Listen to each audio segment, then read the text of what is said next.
Hi hello ಎಲ್ಲರೂ ಹೆಂಗಿದ್ದೀರಾ? ವೀಡಿಯೋಸೇ ಮಾಡಿರಲಿಲ್ಲ. ಒಂದು 3-4 ಮಂತ್ಸ್ ಮೇಲೆ ಆಯ್ತೇನೋ ಗ್ಯಾಪ್ ಆಗಿಬಿಟ್ಟಿದೆ. ನನಗೂ ಈಗ ವಿಡಿಯೋ ಅಂದರೆ ಕ್ಯಾಮ್ರಾ ಮುಂದೆ ಕೂತ್ಕೊಂಡು ವಿಡಿಯೋ ಮಾಡ್ತಿದ್ರೆ ಒಂಥರ ಅನಿಸ್ತಿದೆ.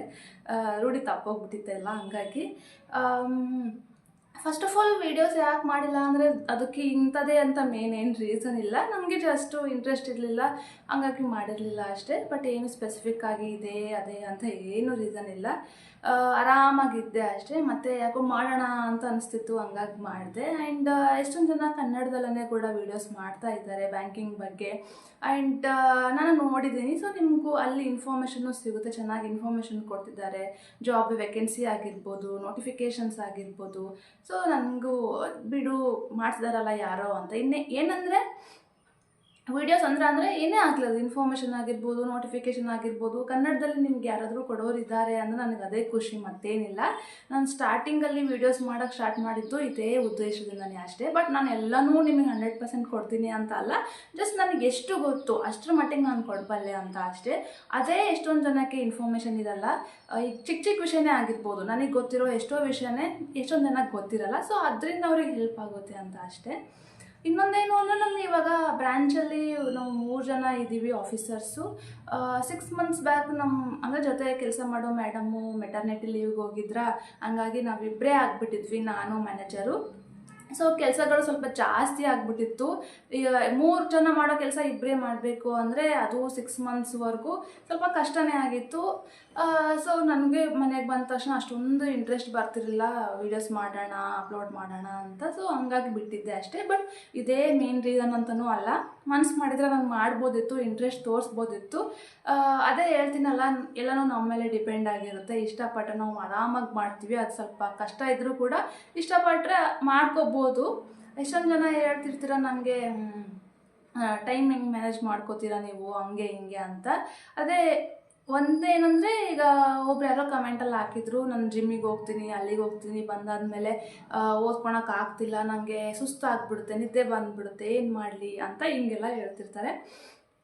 ನೀವು ಇವಾಗ ಜಿಮ್ಮಿಗೆ ಹೋಗ್ತಿದ್ದೀರಾ ಅಂದರೆ ಬಾಡಿ ಫಿಟ್ ಮಾಡೋಕ್ಕೆ ಹೋಗ್ತಿದ್ದೀರಾ, ಇಷ್ಟಪಟ್ಕೊಂಡು ಹೋಗ್ತಿದ್ದೀರಾ ಅಲ್ವಾ?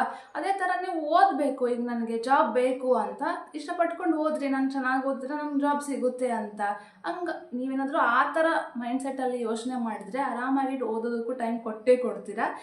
ಸ್ಟಾರ್ಟಿಂಗಲ್ಲಿ ಕೊಡೋಕ್ಕಾಗ್ತಿಲ್ಲ, ಕಷ್ಟ ಅಂದರೂ ಕೂಡ 1 ಅವರ್ ಕೊಡ್ರಿ.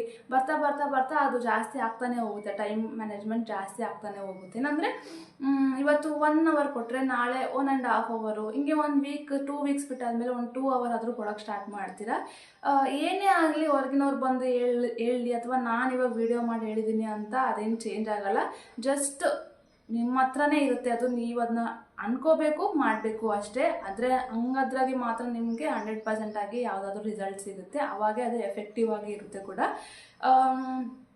ಅಷ್ಟೇ. ಮತ್ತೇನಿಲ್ಲ, ಟೈಮ್ ಮ್ಯಾನೇಜ್ಮೆಂಟ್ ಬಗ್ಗೆ ಜಾಸ್ತಿ ಏನು ಹೇಳೋಕ್ಕಾಗಲ್ಲ. ಇಟ್ಸ್ ಆಲ್ ಇನ್ ಯು ಅಂತಲೇ ಹೇಳ್ತೀನಿ. ಯೋಚನೆ ಮಾಡಿ ಅದ್ರ ಬಗ್ಗೆ ಥಿಂಕ್ ಮಾಡಿ ಟೈಮ್ ಟೇಬಲ್ ಹಾಕ್ಕೊಳ್ಳಿ, ಪರವಾಗಿಲ್ಲ. ಒಂದು ಸಲ ಹೆಚ್ಚು ಕಮ್ಮಿ ಆಗುತ್ತೆ, ಬಟ್ ಅದಕ್ಕೆ ಟೈಮ್ ಫಿಕ್ಸ್ ಮಾಡಿ ಇಡ್ರಿ. ನೀವು ರಿಯಲಿ ಸೀರಿಯಸ್ ಆಗಿದ್ರಿ ಅಂದರೆ ಕಾಂಪಿಟೇಟಿವ್ ವರ್ಲ್ಡಲ್ಲಿ.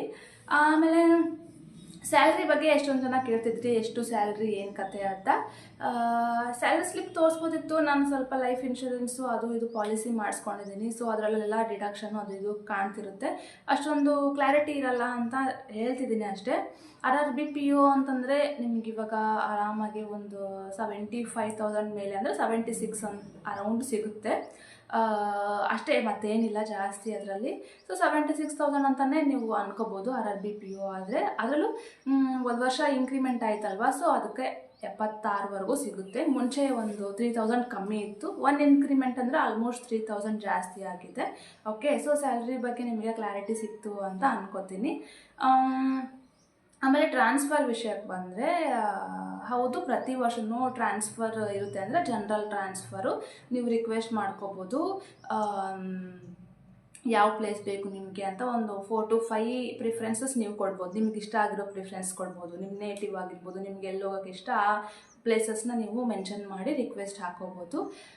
ಏನು ಅಂದರೆ ಮುಂಚೆ ಅಂದರೆ ನನಗೂ ಹಂಗೆ ಇತ್ತು, ನಿಮಗೂ ಹಂಗೆ ಇರುತ್ತೆ ಅನ್ಕೋತೀನಿ. RRB ಅಂದರೆ regional rural bank. So within ಕರ್ನಾಟಕದಲ್ಲೇ ಆಗ್ತಾರೆ. ಅದು ಫೈನ್, 100% ಕರ್ನಾಟಕದಲ್ಲೇ ಇರ್ತೀರಾ, ಅದರಲ್ಲಿ ಯಾವುದು ಡೌಟ್ ಇಲ್ಲ. ಬಟ್ ಇವಾಗ ಏನು ಅಂದರೆ ಟ್ರಾನ್ಸ್ಫರ್ ಅಂದರೆ ದೊಡ್ಡ ಇಶ್ಯೂ ಆಗಿಬಿಟ್ಟಿದೆ. ಟ್ರಾನ್ಸ್ಫರ್ ಕೊಡ್ತಾನೆ ಇಲ್ಲ ಅಷ್ಟೊಂದು ಚೆನ್ನಾಗಿ. ಮುಂಚೆ ಇರೋ ಎಂಪ್ಲಾಯೀಸಿಗೆ ಅವ್ರ ಊರ ಹತ್ರನೇ ಇದೆ. ಇನ್ನೂ ಆದರೂ ಅವರು ಅವಾಗಿಂದನೇ ಸೇರಿಕೊಂಡ್ರು ಕೂಡ ಇನ್ನೂ ಮನೆ ಹತ್ರನೇ ಅವ್ರು ಇದ್ದಾರೆ. ಒಂದು 15-20 ಕಿಲೋಮೀಟರ್ಸ್ ಅಷ್ಟೇ ಅವರಿಗೆ ಹಬ್ಬ ಅಂದರೆ ಆರಾಮಾಗಿ ಕೆಲಸ ಮಾಡ್ಕೊಂಡು ಹೋಗ್ತಿದ್ದಾರೆ. ಬಟ್ ಎಷ್ಟೊಂದು ಜನ ಇದ್ದಾರೆ. ಆ್ಯಂಡ್ ಇವಾಗಂತೂ ಟ್ರಾನ್ಸ್ಫರ್ಸ್ನ ಅಷ್ಟೊಂದು ಸಲೀಸಾಗಿ ಕೊಡ್ತಾನೇ ಇಲ್ಲ. ನಾರ್ತಿಂದ ಸೌತ್ಗೆ, ಸೌತಿಂದ ನಾರ್ತ್ಗೆ, ಈ ಥರ ತುಂಬ ದೂರನೇ ಆಗ್ತಿದ್ದಾರೆ. ಆ್ಯಂಡ್ ಟ್ರಾನ್ಸ್ಫರ್ ಕೇಳಿದಾಗ ಕೂಡ ಎಷ್ಟೊಂದು ಜನ ನಮ್ಮ ಬ್ಯಾಚ್ ಅವರಿಗೆ ಟ್ರಾನ್ಸ್ಫರ್ ಸಿಕ್ಕಿಲ್ಲ. ಆಲ್ಮೋಸ್ಟ್ ಒಂದು 10ಕ್ಕಿಂತ ಕಡಿಮೆ ಅನಿಸುತ್ತೆ ಸಿಕ್ಕಿದವ್ರಿಗೆ. ಎಲ್ಲೋ ಬೆರಳೆಣಿಕೆ ಎಷ್ಟು ಜನಕ್ಕೆ ಸಿಕ್ಕಿದೆ ಟ್ರಾನ್ಸ್ಫರು. ಅಪ್ಲೈ ಮಾಡಿರ್ತಾರೆ, ರಿಕ್ವೆಸ್ಟ್ ಕೊಟ್ಟಿರ್ತಾರೆ, ಬಟ್ ಸಿಕ್ಕಿಲ್ಲ. ಆ್ಯಂಡ್ ಇನ್ನೊಂದು ಮೇನ್ ರೀಸನ್ ಏನಂತ ಹೇಳ್ಬೋದಾದರೆ ಪ್ರೊಬೇಷನರಿ ಪೀರಿಯಡಲ್ಲಿ ಇದ್ದೀವಲ್ಲ, ನಮ್ಮದು 2 ವರ್ಷ ಆದಮೇಲೆ ಪ್ರೊಬೇಷನರಿ ಕಂಪ್ಲೀಟ್ ಆಗುತ್ತೆ. ಸೊ ನಾವು ಪ್ರೊಬೇಷನರಿಯಲ್ಲಿ ಇರೋವರೆಗೂ ಅವ್ರು ಏನು ಮಾಡಿದ್ರು ನಾವು ಸುಮ್ಮನೆ ಇರಬೇಕು. ಐ ಮೀನ್ ಟ್ರಾನ್ಸ್ಫರ್ ಕೊಟ್ಟಿಲ್ಲ ಅಂದರೆ ಅಲ್ಲೇ ಇರಬೇಕು, ಅಥವಾ ಬೇರೆ ಕಡೆ ಎಲ್ಲೋ ಇನ್ನೊಂದು ಕಡೆ ಹಾಕಿದ್ರು ಅಂದರೆ ಹೋಗಬೇಕು. ಸೊ ಇದೊಂಥರ ನಮ್ಮದು ಟ್ರೈನಿಂಗ್ ಪೀರಿಯಡಲ್ಲಿ ಇದ್ದಂಗೆ. ಸೊ ಅವ್ರು ಇಷ್ಟ ಅದು ಕೊಟ್ಟರೆ ಕೊಡ್ತಾರೆ, ಬಿಟ್ಟರೆ ಬಿಡ್ತಾರೆ. ನಾವು ಹೆಂಗಾಗುತ್ತೆ ಆ ಥರನೇ ಮೂವ್ ಆನ್ ಆಗ್ತಾನೆ ಇರಬೇಕು. ಸೊ ಅದಕ್ಕೆ ಮೇನ್ ರೀಸನ್ ಇರ್ಬೋದೇನೋ ಗೊತ್ತಿಲ್ಲ. ಬಟ್ ಎಷ್ಟೊಂದು ಜನಕ್ಕೆ ಸಿಕ್ಕಿಲ್ಲ ಪಾಪ. ತುಂಬಾ ನೀಡಿದ್ದವ್ರಿಗಂತೂ ಸಿಕ್ಕೇ ಇಲ್ಲ. ಸ್ವಲ್ಪ ಬೇಜಾರು ಅನಿಸುತ್ತೆ. ನಾನು ಇದೊಂದು ಕ್ಲಿಯರ್ ಮಾಡ್ತಿದ್ದೀನಿ ನಿಮ್ಮ ತಲೆಯಲ್ಲಿ. RRB ಅಂದ್ಕೊಂಡು ಟ್ರಾನ್ಸ್ಫರ್ ಸಿಗುತ್ತೆ, ಮ್ಯೂಚುವಲ್ಲೋ ಇನ್ನೊಂದೋ ಏನೋ ಅಂತ ತುಂಬಾ 100% ಶ್ಯೂರ್ ಇರೋಕ್ಕೆ ಹೋಗಬೇಡಿ. ಹೇಳೋಕ್ಕಾಗಲ್ಲ. ಹೇಳ್ತೀನಲ್ಲ, ಒಂದು 10ಕ್ಕಿಂತ ಕಮ್ಮಿ ಜನಕ್ಕೆ ಸಿಕ್ಕಿದೆ ಅಂತ ನನಗನ್ಸುತ್ತೆ, ನನಗೆ ಗೊತ್ತಿರೋ ಇನ್ಫಾರ್ಮೇಷನ್ ಪ್ರಕಾರ. ಸೊ ಯಾವುದು ಅಷ್ಟು ಸಲೀಸಾಗಿಲ್ಲ. ಟ್ರಾನ್ಸ್ಫರ್ ಬಗ್ಗೆ ಗೊತ್ತಾಯಿತು. ಆ್ಯಂಡ್ ನನಗೆ ಬೇರೆ ಎಲ್ಲೂ ಟ್ರಾನ್ಸ್ಫರ್ ಆಗಿಲ್ಲ. ನಾನು ಇದೇ ಬ್ರ್ಯಾಂಚಲ್ಲೇ ಇದ್ದೀನಿ, ಶ್ರೀರಾಮ್ಪುರ ಬ್ರ್ಯಾಂಚಲ್ಲಿ. ಎಷ್ಟೊಂದು ಜನ ಕೇಳ್ತಿರ್ತೀರ ಎಲ್ಲಿ ಅಂತ. ಶ್ರೀರಾಮ್ಪುರ ಬ್ರ್ಯಾಂಚಲ್ಲೇ ಇದ್ದೀನಿ, ಚಿತ್ರದುರ್ಗ ಡಿಸ್ಟಿಕ್ಕು. ಆ್ಯಂಡ್ ನಮ್ಮ ಬ್ರ್ಯಾಂಚ್ ಬಗ್ಗೆ ಆರಾಮಾಗಿದ್ದೀನಿ, ಕೆಲಸ ಮಾಡಿಕೊಂಡು ಚೆನ್ನಾಗಿ ನಗಾಡಿಕೊಂಡು ಖುಷಿಯಾಗಿದ್ದೀನಿ, ಏನೂ ತೊಂದರೆ ಇಲ್ಲ. ಮನೆಯಿಂದ ದೂರ ಇದ್ದೀನಿ, ಬಟ್ ಅದು ಒಂದೇ ನನಗೆ ಮೈನಸಲ್ಲಿ ಇರೋದು. ಅಂದರೆ ಉಳಿತೆಲ್ಲ ಪ್ಲಸ್ಸಲ್ಲೇ ಇದೆ, ಆರಾಮಾಗಿದ್ದೀನಿ. ಇನ್ನೊಂದೇನು ಅಂದರೆ ಇನ್ನೊಂದು ಹೇಳ್ತೀನಿ. ಇವಾಗ RRBs ಅಂತ ಬಂದಾಗ ನೀವು ಆಫೀಸರ್ಸ್ ಆದರೂ ಕೂಡ ನೀವು ಕ್ಯಾಶ್ ಕೌಂಟ್ರಲ್ಲಿ ಕೂತ್ಕೋಬೇಕು. ಇದೇನಂದರೆ ನಾನು ನೋಡಿರೋ ಪ್ರಕಾರ, ನನಗೆ ಗೊತ್ತಿರೋ ಪ್ರಕಾರ ಇಲ್ಲಿವರೆಗೂ ಕೂಡ RRBಸಲ್ಲಿ ಕ್ಲರ್ಕ್ಗಳ ವೇಕೆನ್ಸಿ ಕಮ್ಮಿ ಇದೆ. ಅಂದರೆ ಕ್ಲರ್ಕ್ಗಳು ಕಮ್ಮಿ ಇದ್ದಾರೆ, ಶಾರ್ಟೇಜ್ ಇದೆ ಕ್ಲರ್ಕ್ಗಳದ್ದು. ಓಕೆ, ಸೊ ಏನು ಮಾಡ್ತಾರೆ ಅವರು, ಆಫೀಸರ್ಸ್ ಯಾರು ಇರ್ತಾರಲ್ಲ ಅವ್ರನ್ನೇ ಕ್ಯಾಶಿಯರ್ ಕೌಂಟ್ರಲ್ಲಿ ಕೂಡಿಸ್ಬಿಡ್ತಾರೆ. ಈಗ ಫಾರ್ ಎಕ್ಸಾಂಪಲ್ ನಾನೇ ಇವಾಗೂ ಕ್ಯಾಶೇ ಮಾಡ್ತಿದ್ದೀನಿ. ಹೆಂಗೆ ಅಂದರೆ ಮಧ್ಯದಲ್ಲಿ ಒಂದು ತಿಂಗಳು ಒಬ್ಬರು ಬೇರೆಯವ್ರು ಬಂದಿದ್ದರು, ಅವರು ಕ್ಯಾಶ್ ಮಾಡ್ತಿದ್ರು. ಖುಷಿಯಾಗಿದೆ. ನಾನು ಸರಿ ಬಿಡಿ, ಇನ್ನೇನು ಆಫೀಸರ್ ಸೀಟಲ್ಲಿ ಕೂತ್ಕೋತೀನಿ, ಕಲ್ಕೊಳ್ಳೋಣ, ಲೋನ್ಸ್ ಆಗಿರ್ಬೋದು, ಬೇರೆ ಏನೋ ಕೆಲಸಗಳು ಯಾವೆಲ್ಲ ಕಲ್ತ್ಕೋಬೋದು ಅಂತ. ಬಟ್ ಅವರು ಒಂದು ತಿಂಗಳಾದ್ಮೇಲೆ ಪಾಪ ಅವ್ರಿಗೆ ಬೇರೆ ಎಲ್ಲೋ ಆಯಿತು, ಅಂದರೆ ಬೇರೆ ಬ್ಯಾಂಕಲ್ಲಿ ಆಯಿತು. ಸೊ ಅವರು ಹೋದರು ರಿಸೈನ್ ಮಾಡಿ. ಮತ್ತು ಆ್ಯಸ್ ಯೂಶ್ವಲ್ ನಾನೇ ವಾಪಸ್ ಕ್ಯಾಶಿಗೆ ಬಂದೆ. ಅಂದರೆ ನನಗೆ ಬೇಜಾರು ಅಂತಲ್ಲ, ಬಟ್ RRBಸಲ್ಲಿ ಈ ಥರ ಇದೆ. ಕ್ಲರ್ಕ್ಗಳು ಇಲ್ಲ ಅಂದರೆ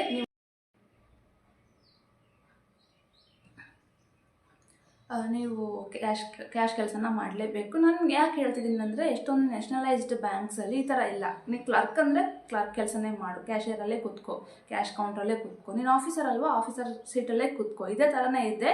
ಆಲ್ಮೋಸ್ಟ್ ನನಗನ್ಸುತ್ತೆ ಅದೇ ವೇಕೆನ್ಸಿ ಇಶ್ಯೂ ಸಲುವಾಗಿ ಅಂತ. ಶಾರ್ಟೇಜ್ ಅಲ್ಲಿ ಇರಲ್ಲ. ಸೊ ಅವ್ರವ್ರ ಕೆಲಸ ಅವ್ರವರೇ ಮಾಡ್ಕೋತಾರೆ. ಬಟ್ ಇಲ್ಲಿ ಶಾರ್ಟೇಜ್ ಇದೆ ಕ್ಲರ್ಕ್ಗಳದ್ದು. ಸೊ ಇದ್ದವ್ರನ್ನೇ ಅಲ್ಲೇ ಅಡ್ಜಸ್ಟ್ ಮಾಡಿಬಿಡ್ತಾರೆ. ಇದೆಲ್ಲ ಆಲ್ಮೋಸ್ಟ್ ಕಾಮನ್ ಆಗಿ ಇದ್ದೇ ಇರುತ್ತೆ. ಎಷ್ಟೊಂದು ಜನ 1 ವರ್ಷ ಸೇರಿ 1 ವರ್ಷ ಆಗಿರ್ಬೋದು, 2 ವರ್ಷ ಆಗಿರ್ಬೋದು, 3 ವರ್ಷ ಆಗಿರ್ಬೋದು, ಆಫೀಸರ್ಸೇ ಇನ್ನೂ ಆದರೂ ಕ್ಯಾಶ್ ಮಾಡ್ತಾನೆ ಇದ್ದಾರೆ, ನೋಡಿದ್ದೀನಿ ಕೂಡ ನಾನು. ಸೊ ನನಗೆ ಅಷ್ಟೊಂದೇನು ಬೇಜಾರು ಅನ್ಸಲ್ಲ, ಬಿಡು ಮಾಡ್ತಿದ್ದಾರಲ್ಲ ಅಂತ ಅಷ್ಟೇ. ಇದು ಮಾತ್ರ 100% ನಿಮಗೇನಾದರೂ ಕ್ಯಾಶ್ ಸಿಕ್ತು ಆಫೀಸರ್ ಆದರೂ ಕೂಡ ಅಂದರೆ ನೀವು ಮಾಡಲೇಬೇಕು. ಬೇರೆ ಏನೋ ಅದಕ್ಕಿರಲ್ಲ. ಅವ್ರು ಬೇರೆಯವ್ರನ್ನ ಕೊಟ್ಟರೆ ನೀವು ಆಫೀಸರ್ ಸೀಟಲ್ಲಿ ಹೋಗ್ಬೋದು.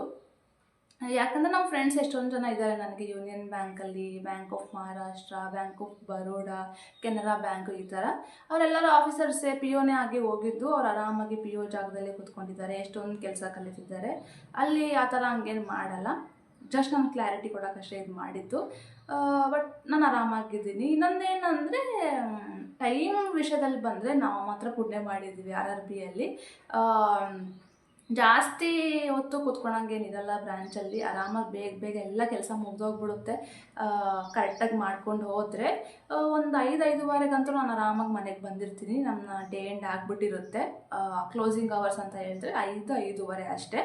ಬಟ್ ನಮ್ಮ ಫ್ರೆಂಡ್ಸು ಅದೇ ಹೇಳಿದ್ನಲ್ಲ, ಅವ್ರದ್ದು 8 ಗಂಟೆ ಆಗುತ್ತೆ ಅಂತೆ. ನಾನು ಕೇಳ್ತಿರ್ತೀನಿ, ಇಲ್ಲ 8 ಗಂಟೆ ಆಗುತ್ತಮ್ಮ ಅಂತ ಹೇಳ್ತಾರೆ. ಅದು ಯಾವಾಗೋ ಅಪರೂಪಕ್ಕೆ ಬೇಗ ಆಯಿತು ಅಂದರೆ 7 ಗಂಟೆ ಆಗಿರುತ್ತೆ ನೋಡು, ಇಲ್ಲಾಂದರೆ ಜಾಸ್ತಿ ಲೇಟ್ ಆಗುತ್ತೆ, ನಮ್ಮದು ಸಾಕಾಗುತ್ತೆ ಅಂತ ಹೇಳ್ತಿರ್ತಾರೆ. ಆ ವಿಷಯದಲ್ಲಿ ನಾವು ಲಕ್ಕಿನೇ. ಏನೇ ಕೆಲಸ ಇರಲಿ, ಎಷ್ಟೇ ಪ್ರೆಷರ್ ಆಗಿ ಮಾಡ್ತಿರಲಿ, 5 ಗಂಟೆ ಅಂದರೆ ಬ್ಯಾಂಕಿಂಗ್ ಅಂತೂ 4 ಗಂಟೆವರೆಗೂ ಬ್ಯಾಂಕ್ ಕೆಲಸ ಕ್ಲೋಸ್ ಮಾಡಿಬಿಟ್ಟಿರ್ತೀವಲ್ವ, ಪೆಂಡಿಂಗ್ ವರ್ಕ್ನ 4 ಗಂಟೆ ಮೇಲೆ ಮಾಡ್ಕೊತಿರ್ತೀವಿ. ಸೊ 4 ಗಂಟೆವರೆಗೂ ನೀವು 10 ಗಂಟೆಯಿಂದ 4 ಗಂಟೆವರೆಗೂ ಕರೆಕ್ಟಾಗಿ ಮಾಡ್ತಾ ಕೂತ್ಕೊಂಡ್ಬಿಟ್ರೆ 4 ಗಂಟೆಗೆ ಮುಗೀತು ನಿಮ್ಮದು. ಸೊ ಅವಾಗ ಆರಾಮಾಗಿ ಫ್ರೀ ಆಗ್ತೀರಾ, ಉಳಿದಿರೋ ಪೆಂಡಿಂಗ್ ಕೆಲಸ ಮುಗಿಸ್ಕೊಂಡು ಡೇ ಎಂಡ್ ಮಾಡ್ಕೊಂಡು ಬರ್ತಾ ಇರ್ತೀರ. ಬಟ್ ಇವ್ರದ್ರಾದರೆ ನ್ಯಾಷನಲೈಸ್ಡ್ ಆದರೆ ಸ್ವಲ್ಪ ಲೇಟ್ ಆಗೇ ಆಗುತ್ತೆ ಅಂತೆ. ನನ್ನ ಫ್ರೆಂಡ್ಸ್ ಹೇಳಿದ್ರಿಂದ ನಾನು ಹೇಳ್ತಿದ್ದೀನಿ ಅಷ್ಟೇ, ಸುಮ್ಮನೆ ಹಂಗೆ ಹಿಂಗೆ ಅಂತ ಹೇಳ್ತಿಲ್ಲ. ಅದೊಂದು ಖುಷಿ ನನಗೆ. 5 ಗಂಟೆಗೆಲ್ಲ ಫ್ರೀ ಆಗಿಬಿಡ್ತೀನಿ. ಸ್ವಲ್ಪ ಜನ ಮೆಸೇಜ್ ಮಾಡಿದರು ಟೆಲಿಗ್ರಾಮಲ್ಲಿ, ನಾನು ಅವರಿಗೆ ರಿಪ್ಲೈ ಮಾಡೋಕ್ಕೂ ಆಗಿರಲಿಲ್ಲ. ಅಂದರೆ ಈಗ ನಾನು ಬೇರೆ ಅಂದರೆ ಯಾವುದೋ ನ್ಯಾಷನಲೈಸ್ಡ್ ಬ್ಯಾಂಕಲ್ಲೇ ಜಾಯ್ನಿಂಗ್ ಆಗಿದ್ದೀನಿ. ಇಲ್ಲಿ ಟಾರ್ಗೆಟ್ಸ್ ಜಾಸ್ತಿ ಕೊಡ್ತಿದ್ದಾರೆ. ಆ್ಯಂಡ್ ಕಸ್ಟಮರ್ಸಿಗೆ ಫೋನ್ ಮಾಡಬೇಕು ಅಂತ ಡೈಲಿ ಎಲ್ರಿಗೂ ಫೋನ್ ಮಾಡಬೇಕಂತೆ. ನಿಮ್ಮದ್ರಲ್ಲೂ ಹಿಂಗೆ ಇರುತ್ತಾ, ನಂಗೆ ಬಿಡಬೇಕು ಅನಿಸ್ತಿದೆ RRBPO, ಮತ್ತು ನಾನು ಎಕ್ಸಾಮ್ ಬರಿತೀನಿ ಅಂತ ಈ ಥರ ಎಲ್ಲ ಕೇಳ್ತಿದ್ರು. ಇಷ್ಟೊಂದು ಪ್ರೆಷರು RRBಯಲ್ಲಿ ಇರಲ್ಲ, ವರ್ಕ್ಲೋಡ್ ಅಷ್ಟೊಂದು ಅನ್ನಂಗೆ ಇರಲ್ಲ. ಬಟ್ ಇರುತ್ತೆ. ಇವಾಗಂತೂ ಕೆಲಸ ತುಂಬಾ ಆಗಿಬಿಟ್ಟಿದೆ. ಅಂದರೆ ಮಿಸ್ಸೆಲೇನಿಯಸ್ ವರ್ಕ್ ಜಾಸ್ತಿ ಆಗಿಬಿಟ್ಟಿದೆ. ಒಂದು ಜೊತೆ ಇನ್ನೊಂದು ಫ್ರೀ ಅನ್ನಂಗೆ ಎಷ್ಟೊಂದು ವರ್ಕ್ಸ್ ಬಂದುಬಿಟ್ಟಿದ್ದಾವೆ. ಅಂದರೆ ಈಗ ಅಂದರೆ ಹಿಂದಿನ ಇದರಲ್ಲಿ ಅಷ್ಟೊಂದು ಇರಲಿಲ್ವಂತೆ, ಈಗ ಒಂದು 3-4 ವರ್ಷದ ಹಿಂದೆಯೇ. ಬಟ್ ಇವಾಗಂತೂ ಯಾವ್ಯಾವ ಕೆಲಸಗಳು ಬಂದುಬಿಟ್ಟಿದ್ದಾವೆ. ಅದು ಇದು ಅಂತ ಇದ್ದೇ ಇರುತ್ತೆ, ಸಣ್ಣ ಪುಟ್ಟ ಎಕ್ಸ್ಟ್ರಾ ಕೆಲಸಗಳು ಮಾಡ್ತಾ ಇರ್ತೀವಿ. ಬಟ್ ಕಂಪೇರ್ ಮಾಡೋದಾದರೆ ನ್ಯಾಷನಲೈಸ್ಡ್ ಬ್ಯಾಂಕ್ಸ್ಗಳಿಗೆ ಅಷ್ಟೊಂದು ಒತ್ತಡ ಕೊಡಲ್ಲ, ನಿಮಗೆ ಅಷ್ಟೊಂದು ಪ್ರೆಷರ್ ಕೊಡಲ್ಲ, ವರ್ಕ್ ಲೋಡ್ ಅಷ್ಟೊಂದು ಹೆವಿ ಅಂತ ಅನಿಸಲ್ಲ. ನೀಟಾಗಿ ಮಾಡ್ಕೊಂಡು ಹೋಗ್ಬೋದು. ಸ್ವಲ್ಪ ಎಫೆಕ್ಟ್ ಹಾಕ್ಬೇಕು ನಿಮ್ಮ ಕಡೆಯಿಂದನೂ, ಎಫರ್ಟ್ ಹಾಕಿದರೆ ಮಾಡ್ಕೊಂಡು ಹೋಗ್ಬೋದು. ಅಷ್ಟೊಂದು ತುಂಬ ಡಿಪ್ರೆಷನಿಗೆ ಹೋಗಿ ಮನೆಗೆ ಬರೋಷ್ಟರಲ್ಲಿ ಸಾಕಾಗುತ್ತೆ, ನನಗೆ ಇನ್ನೇನು ಬೇಡ ಹಂಗೆಲ್ಲ ಅಂತೂ ನಿಜವಾಗ್ಲೂ ಆಗಲ್ಲ. ನನಗಂತೂ ಇಲ್ಲಿವರೆಗೂ ಅನಿಸಿಲ್ಲ. ಆರಾಮಾಗಿ ಮಾಡ್ಕೊಂಡು ಹೋಗ್ಬೋದು. ಹೇಳ್ತೀನಲ್ಲ, ಪಾಸಿಟಿವ್ ಸೈಡ್ಸು ಇದೆ, ನೆಗೆಟಿವ್ ಸೈಡ್ಸು ಇದೆ. ನೆಗೆಟಿವ್ ಅಂದರೆ ಅಷ್ಟೊಂದು ಮೇಜರ್ ಅಂತ ಹೇಳಕ್ಕೆ ಹೋಗಲ್ಲ. ಬಟ್ ಫೈನಲಿ ಏನೋ ಎಂಡ್ ಆಫ್ ದಿ ಡೇ ನಾವು ಖುಷಿಯಾಗಿರಬೇಕು, ಸಮಾಧಾನವಾಗಿರಬೇಕು, ನೆಮ್ಮದಿಯಾಗಿರಬೇಕು. ಸೊ ಅದೆಲ್ಲ RRBಯಲ್ಲಿ ಆರಾಮಾಗಿ ಸಿಗುತ್ತೆ. ಬೇರೆ ಕಡೆ ಟೈಮ್ ಕೂಡ ಕೊಡ್ಬೋದು ನೀವು. ಅಷ್ಟೇ, ಶಾರ್ಟ್ ಆ್ಯಂಡ್ ಸ್ವೀಟಾಗಿ ಹೇಳಿದ್ದೀನಿ, ನೀವೇ ಅರ್ಥ ಮಾಡ್ಕೋತೀರಾ ಅಂತ ಅನ್ಕೋತೀನಿ. ಇನ್ನೇನಿಲ್ಲ, ವೀಡಿಯೋ ಮಾಡೋಣ, ಎಷ್ಟೊಂದು ದಿನ ಗ್ಯಾಪ್ ಆಗಿತ್ತು ಅಂತ ಅಂದ್ಕೊಂಡು ಎಷ್ಟೊಂದು ಜನ ಕಂಟೆಂಟ್ ವೀಡಿಯೋ ಮಾಡಿ ಅಂತ ಹೇಳ್ತಿದ್ರಿ. ಶಾರ್ಟ್ಸ್ ಮಾಡ್ತಿದ್ದೆ, ಇವಾಗ ಸ್ಟಾರ್ಟ್ ಮಾಡ್ಕೊಂಡಿದ್ದೀನಿ. 1 ವಾರದ ಮೇಲೆ ಆಯಿತು. ಜಸ್ಟ್ ಎಂಟರ್ಟೈನ್ಮೆಂಟ್ ಪರ್ಪಸ್ ಅಷ್ಟೇ. ನನಗೆ ಹಂಗೆ ಮಾಡ್ಕೊಂಡಿರೋಣ ಅಂತ ಅನಿಸ್ತಿತ್ತು. ಸ್ವಲ್ಪ ಆ್ಯಕ್ಟಿವ್ ಆಗಿರ್ತೀನಿ. ಆ್ಯಂಡ್ ನನಗೆ ಕುಕ್ಕಿಂಗ್ ಅಂದರೆ ಇಷ್ಟ. ಸೊ ಅದು ಇದು ಮಾಡೋದು ಆಗ್ತಿರ್ತೀನಿ ಅಷ್ಟೇ, ಬಿಟ್ಟರೆ ಇನ್ನೇನಿಲ್ಲ. ಇಷ್ಟ ಆದರೆ ನೋಡಿ, ಆಯಿತಾ. ಆ್ಯಂಡ್ ಮತ್ತೇನಾದರೂ ನಿಮಗೆ ಡೌಟ್ಸ್ ಇತ್ತು ಅಂದರೆ ಅದು ಇದು ಏನಾದರೂ ಆಗಿರಲಿ, ಕಮೆಂಟ್ಸೆಲ್ಲ ಹಾಕಿರ್ರಿ, ರಿಪ್ಲೈ ಕೊಡ್ತಿರ್ತೀನಿ. ಸಾಧ್ಯ ಆದರೆ ಎಕ್ಸ್ಟ್ರಾ ಇನ್ಫಾರ್ಮೇಷನ್ ಏನಾದರೂ ಇತ್ತು ಅಂದರೆ ವೀಡಿಯೋಸ್ ಮೂಲಕ ನಾನು ಅಪ್ಲೋಡ್ ಮಾಡ್ತಾ ಇರ್ತೀನಿ, ಅದಕ್ಕೇನಿಲ್ಲ. ಆ್ಯಂಡ್ ಇಲ್ಲಿಗೆ ಈ ವಿಡಿಯೋ ಮುಗಿಸೋಣ. ಇನ್ನೇನು ಹೇಳಬೇಕು ಅಂದ್ಕೊಂಡಿದ್ದೆಲ್ಲ ಹೇಳಿದ್ದೀನಿ ಅಂತ ಅನಿಸುತ್ತೆ. ಆ್ಯಂಡ್ ಬಾಯ್.